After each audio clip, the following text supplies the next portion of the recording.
नमस्तस्मै वराहाय लीलयोद्धरते महीम् कुरमध्यगतो यस्य मेरुः खड़खड़ायते। बारह पुराण के 20वें भाग में हम सभी त्रयोदशी तिथि की महिमा एवं धर्म की उत्पत्ति का श्रवण करते हैं।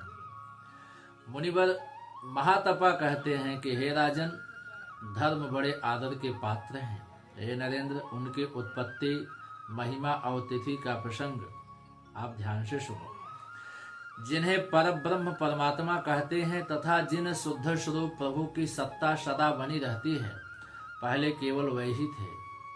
उनके मन में प्रजाओं की रचना करने का विचार उत्पन्न हुआ।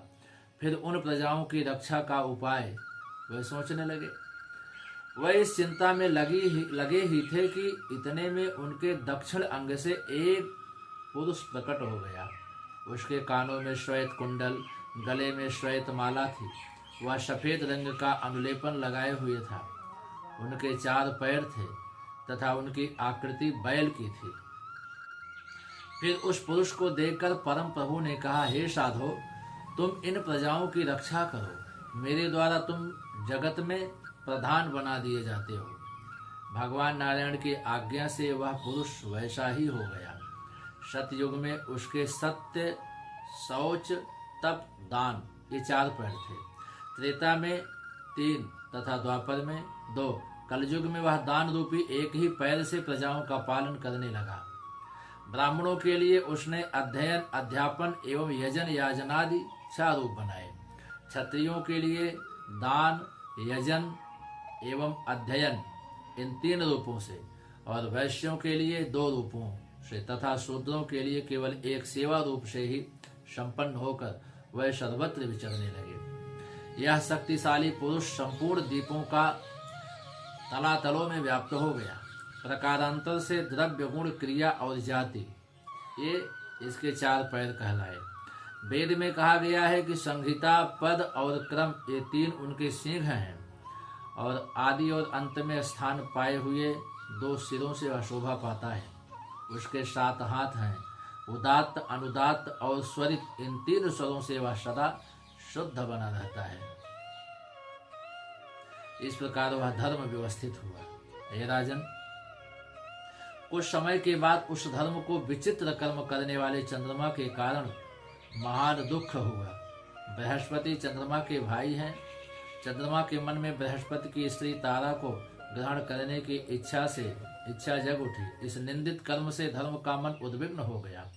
अतः वह वहां से चला गया और एक गहन वन में पहुंचकर वहीं रहने लगा। धर्म के वन में चले जाने पर संपूर्ण देवता और दानवों के सैनिक धर्महीन हो गए। फिर देवता दानवों को मारने के लिए घूमने लगे तथा वैसे ही दानवों का भी देवताओं के घर पर चक्कर लगाना आरंभ हो गया। हे राजन, उस समय धर्म के न रहने से सभी मर्यादाएं नष्ट हो गईं। चंद्रमा के दोष से देवता और दानव सभी परस्पर द्वेष के भाजन बन गए। उन्होंने अनेक प्रकार के आयुधों को हाथ में ले लेकर एक दूसरे से युद्ध करने लगे। उस संग्राम का कारण केवल एक स्त्री थी। नारद जी बड़े विनोदी हैं। दानवों के साथ लड़ते हुए क्रोधी देवताओं को देखकर वे तुरंत अपने पिता ब्रह्मा जी के पास गए और इसकी सूचना दिए। ब्रह्मा जी ने संपूर्ण प्राणियों के पितामह हैं, अतः हंस पर आरूढ़ हो युद्ध स्थल में जाकर के उन्होंने सबको मना किया। फिर उन्होंने पूछा, इस समय तुम लोगों का यह युद्ध किस लिए हो रहा है? तब उन सब ने उत्तर दिया कि हे भगवान, यह चंद्रमा ही सभी अनर्थों का कारण है। यह अपनी बुद्धि से इस लड़ने को अपना बताता है। इस दूषित कर्म से दुखी होने के कारण धर्म गहन वन में जाकर के निवास कर रहे हैं। तब ब्रह्मा जी ने उसी क्षण देवताओं और दानवों को साथ लिया तथा वन की ओर चल पड़े। वहां जाकर देखा कि धर्म बैल का वेश बनाकर 4 पैरों से विराजमान है। चंद्रमा के समान सफेद उनके सींग हैं और वह इधर उधर विचर रहे हैं। फिर ब्रह्मा जी ने उपस्थित देवताओं से कहा, हे देवताओं, यह मेरा प्रथम पुत्र है। इस महामुनि को लोग धर्म कहते हैं। भाई की भार्या से अवैध राग करने वाले चंद्रमा के व्यवहार से इसे अत्यंत व्यथा हो रही है। अतः तुम सभी देवता और दानव अब इससे संतुष्ट करने का प्रयास करो, जिसके फलस्वरूप पुनः संपूर्ण सुरों एवं असुरों की सम स्थिति हो जाए। हे राजन, उस समय ब्रह्मा जी के वचन से देवताओं और दानवों को धर्म की बातें विदित हो गईं और एक दूसरे से प्रेम हो गया और सब स्वच्छ भाव से धर्म की स्तुति में तत्पर हो गए। देवताओं ने कहा, जगत की रक्षा करने वाले महाभाग, तुम्हारा वर्ण चंद्रमा के समान उज्जवल है।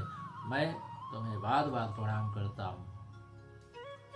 अनेक विधियों से जब सभी ने धर्म की स्तुति की तो धर्म जो वृषभ के रूप से पधारे थे वे संतुष्ट हो गए और उनका मन प्रसन्न हो गया।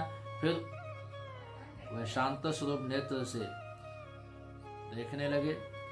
उनकी केवल दृष्टि पड़ते ही वह देवता धार्मिक नेत्र से देखने लगे। एक ही क्षण में उनका ज्ञान नष्ट हो गया। वह सम्यक प्रकार से सद्धर्म संपन्न हो गए। असुरों की भी स्थिति वैसे ही हो गई। तब ब्रह्मा जी ने कहा, हे धर्म, आज से तुम्हारे लिए त्रयोदशी तिथि निश्चित कर देता हूँ।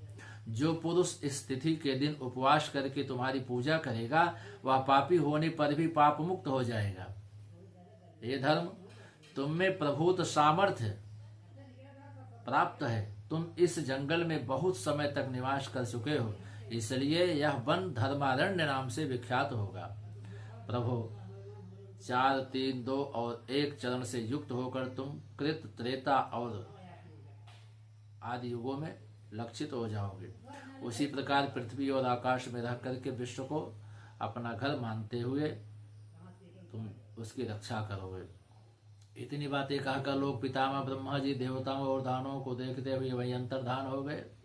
वह वृषभ वेश धारण करने वाले धर्म के साथ लोक को चले गए। जो पुरुष त्रयोदशी के दिन श्राद्ध करते समय धर्म की उत्पत्ति का यह प्रसंग अपने पितरों को सुनाएगा एवं भक्ति के साथ दूध से तर्पण करेगा, वह स्वर्गलोक में जाकर देवताओं के साथ सुखपूर्वक निवास करेगा। बोलिए धर्म पुरुष भगवान की जय हो।